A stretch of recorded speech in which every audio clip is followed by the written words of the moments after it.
I got separated from my ex-wife 7 years ago. Together, we have a teenage daughter. I don't get along well with ex. She tried to persuade me to remove myself from my daughter's life so that Jeff, her spouse, could become her new father when they first started dating. Additionally, Jeff felt he knew better than me because he had 3 children rather than just one, and he was constantly trying to give me unsolicited advice and projecting a superiority complex. He told my daughter in front of me once that I wanted her to call him Dad too since he was such a great dad and someone I could really look up to. I had to deny, stating that I preferred to let my kid call him Dad rather than try to explain why. She never called him Dad and believes he is just as conceited as a duck. Jeff's children are now teenagers as well, and they know that my daughter does summer and occasionally weekend jobs at the company I operate. Jeff and ex want his children to work there as well. They all agree that it would be wonderful to work together, be a part of the family business, and form sibling relationships. Jeff's children have no business near my establishment. Because of our kid, I do not want to become even more engaged in my ex's new life than I currently am. It makes no sense for Jeff's children to be involved in the family business when they are not related to me. Additionally, Jeff, and my daughter have stated that they are not close and do not think of each other as siblings. The fact that I've said no has caused controversy, and I constantly hear from Jeff and my ex-husband that I'm a bad person and should give them a chance. They also point out that, like it or not, my daughter is related to them and should be allowed to involve them in a company that she will eventually inherit. Do I look like an a-hole? Not the bastard. You already know that your former partner, her husband, the stepfather, and the stepfather's children will attempt to stake a claim to a portion of the property upon the daughter's inheritance, assuming that occurs, or extend an offer for a stake in whatever she receives from the operation. You never know what will transpire in the interim. Not the bastard. What the heck is a duck? They have no family business to participate in. You don't have to get along with them just because your daughter does. They have no right to be employed there. Continue to be adamant about that. Not the bastard. It appears that arrangements have already been made for his children to share in the family company. Refuse to let them. Don't hire them. Additionally, let your daughter know that it is your family business and not a joint family enterprise. L, my brother-in-law, was long-term girlfriend of Jay, with whom he had a child. Before Jay and my brother-in-law ever met, my husband and I were teenagers, and over time, Jay and I developed a close friendship that was almost like sisterhood. Something happened approximately 4 months ago when Jay discovered that L was having an affair with a co-worker. He broke up with Jay. Jay was distraught, and after he started dating this coworker, I developed a strong dislike for L. This was merely the icing on the cake, since he had become an 8-hole in Jay's eyes. We celebrated Mother's Day yesterday, which was around 9 months ago, because Jay and I both had issues last week with our schedules. Since L doesn't say much, I kind of forgot that he was in the family group chat. However, I was shocked to see this motherlicker pop up with this coworker. They entered through the rear entrance. My niece wanted to play with the dog, so Jay and I were sitting on my terrace. After entering for a few while, Jay hurriedly emerged, clearly distressed and in tears. I'll defend myself by saying that I was already 3 shots of tequila and that the heat was unbearable. But as soon as I saw them eating my crackers in my kitchen, I yelled, "Who let that hoe into my house?" and launched into a tirade in which I called their behavior outrageous, and told my brother-in-law that he would never be allowed inside my home because he is an unfaithful trash. Before I could even begin to adorn his tiny girlfriend's head with nachos, my brother-in-law escorted her outside. When my brother-in-law entered the room and began to argue with my husband resisted and informed him that since he had made the bed, he may sleep in it. With the exception of the great-grandmother, all of the family became silent for 20 minutes before hostilities subsided. She was furious and insisted on talking to me. When I spoke with her, she said she understood what I had said and done, but she was still outraged that I had thrown him out and cursed at him in front of the family. To be honest, it hurt a little to see that old lady's critical stare. Additionally, he sent me a lengthy message stating that I'm his sister, that he's unhappy, and that he couldn't believe how I was treating him.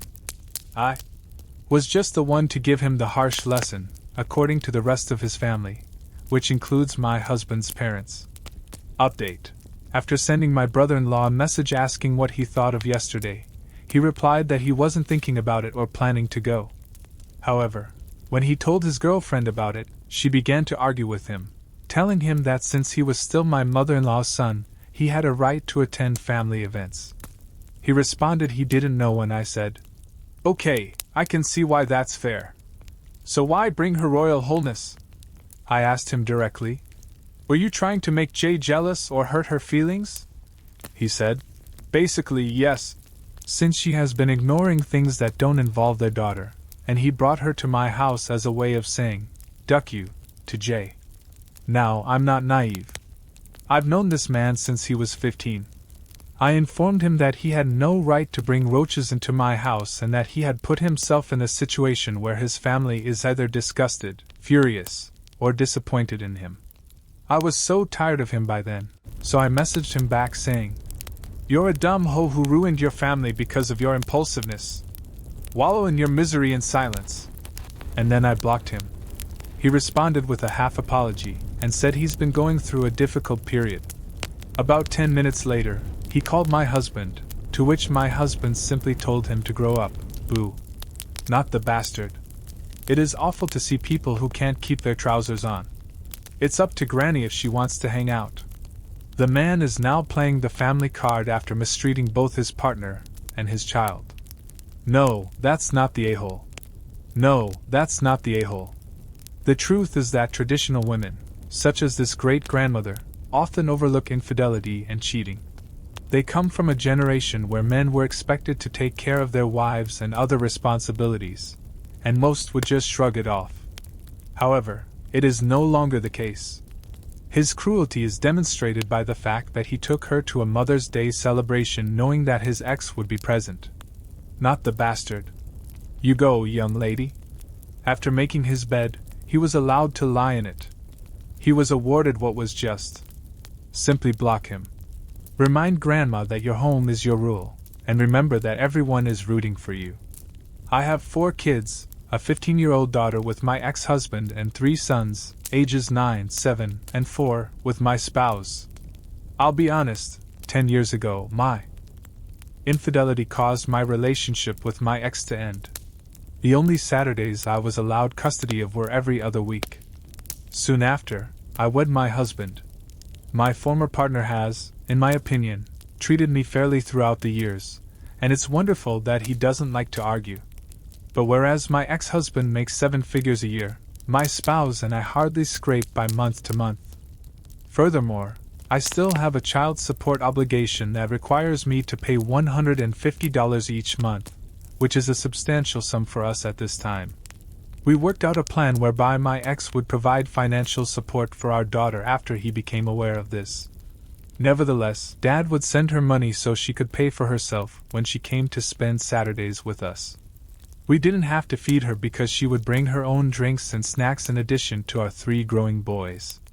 Additionally, he would get her dinner after he picked her up and breakfast before he dropped her off. For a while this worked, but my boys are now bitter towards her. My boys have noted that she doesn't eat with us and that she won't share her name-brand snacks. Instead, she brings McDonald's for breakfast and frequently orders Uber Eats for herself while they eat PB&J sandwiches. Prior to leaving, she will also give her dad a call, frequently inquiring about dinner plans at a steakhouse. 2 weeks ago, my eldest son snapped at me, demanding to know why his sister was fed better than him. The others have realized as well and started to ask that we buy them better snacks and fast food, which is beyond our means. I made the decision to text my former partner to let him know what was going on, and to see if he could start getting the boys enough snacks and maybe even have our daughter order them lunch and breakfast. He told me that I begged for this arrangement, and that he would never feed my brats, which was a really harsh and out-of-character remark. Though a little shocked, I let it drop. That being said, I spent this Saturday with our kid. When she got there, I made the decision to tell her that I no longer wanted her to bring her breakfast inside and that instead, she should start ordering meals for her siblings and sharing her snacks. She suddenly lost it and told me that I already don't give anything outside of court-ordered parenting and that it's not her fault that I cheated on her dad. And now I expect her to damage the one thing that makes going to my house tolerable. I immediately phoned my ex and requested that he come back and pick her up because she had done this in front of both my husband and the boys in a very public manner. My spouse was furious with me for even posing this question to my former partner, accusing me of manipulating the situation to divert focus away from my daughter. The a-hole, indeed.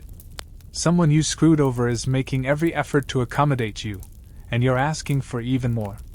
Don't let anyone else handle your spawn management issues if you are unable to control it. The a-hole, indeed. That request seemed ridiculous. You are genuinely unable of caring for the number of children you have. When it's your turn to take care of your kid, your ex goes above and beyond since you can't afford to feed her. Instead of being grateful, you despise your ex and lash out at her. That is really offensive. The a-hole, indeed. You betray this man, and now you want him to provide for your other kids? That's conjecture based on the fact that you were married shortly after your divorce and likely had an affair.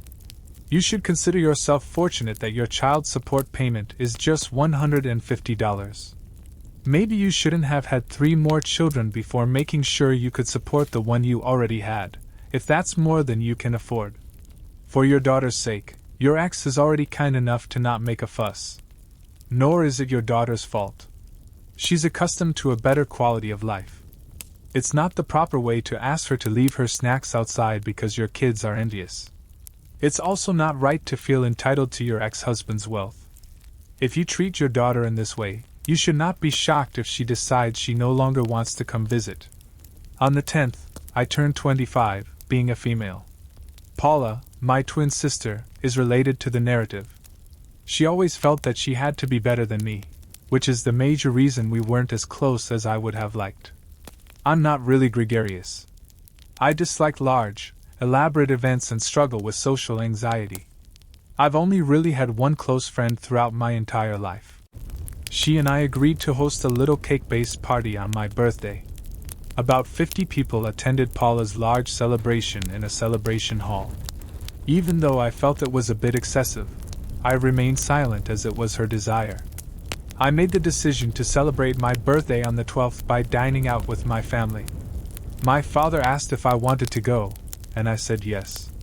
The major reason I went was to catch up with my family, as we only get to see each other once or twice a year because we live in separate places. We were chatting, eating, and enjoying ourselves. All in all, I was quite pleased with it because I don't frequently get to do this. This is where I could be the jerk. While we were conversing, my sister and her spouse got up to make a statement. Instead of giving one of her typical cheesy speeches at functions like this, they revealed she was expecting a child. Everybody was swooning over her, utterly ignoring me. She made it about herself, and this was the one thing I had that was personal to me. Not the party she had, but the fact that she chose to have it over dinner on my birthday more infuriated me. I didn't want to raise a commotion in the restaurant, so I remained silent. I waited there, waiting for their collective fixation on her to end. I was quite silent, and my mother and sister asked me what was wrong. I just walked out.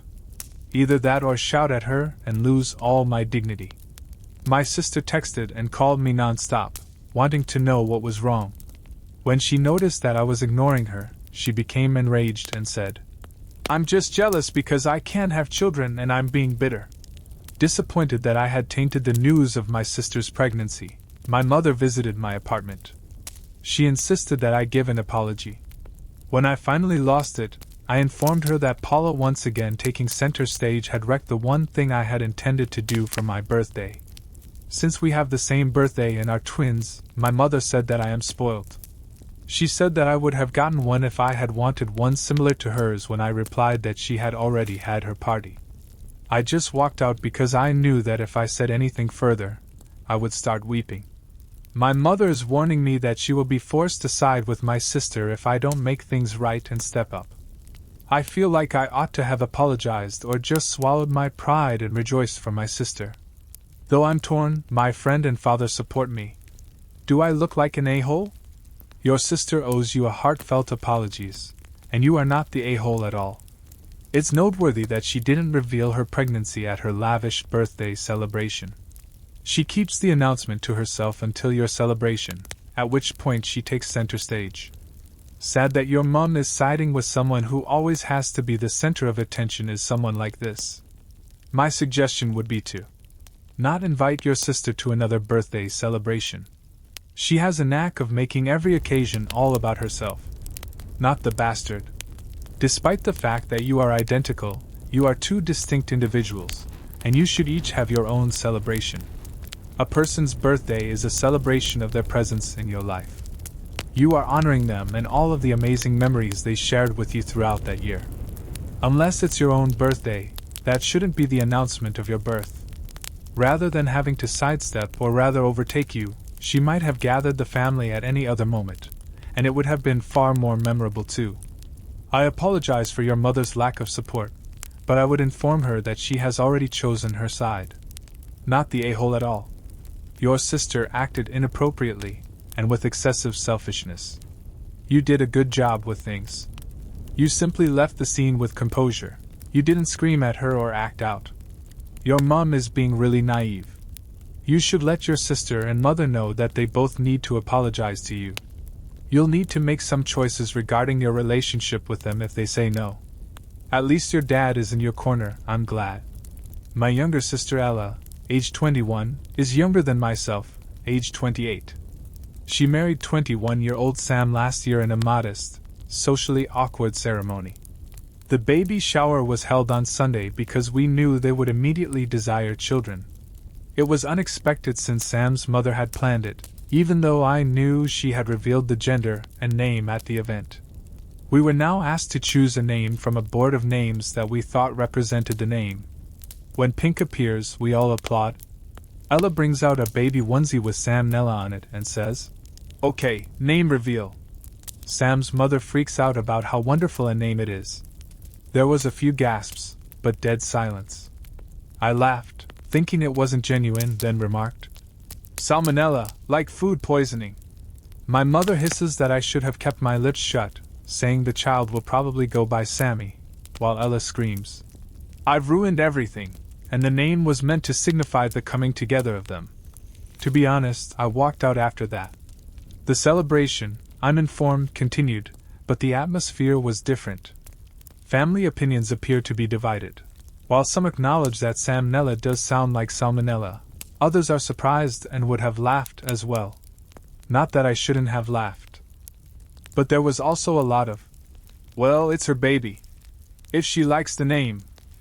Also, how many people have heard Sam Nella and simply said, "Yes, sounds cute." My sister claims that the name is adored and well received by others. They're just being kind, in my opinion. Not the bastard. Your sister is a fool, and so is her husband. Not the bastard. My biological mother had wanted to name my sister and myself Snow White and Rose Red when we were born. I couldn't name us that. The nurse who attended to my mother tore up the paperwork. Although the nurse didn't technically have that authority, I owe her a great deal because growing up with a mentally ill and unstable biological mother made life difficult enough. Like, it's inhumane to remain silent, and your answer made sense. Not the bastard. Every maternity ward has a book in which individuals attempt to record all the absurd and foolish names they have tried to give their kids. The novel would feature Sam Nella.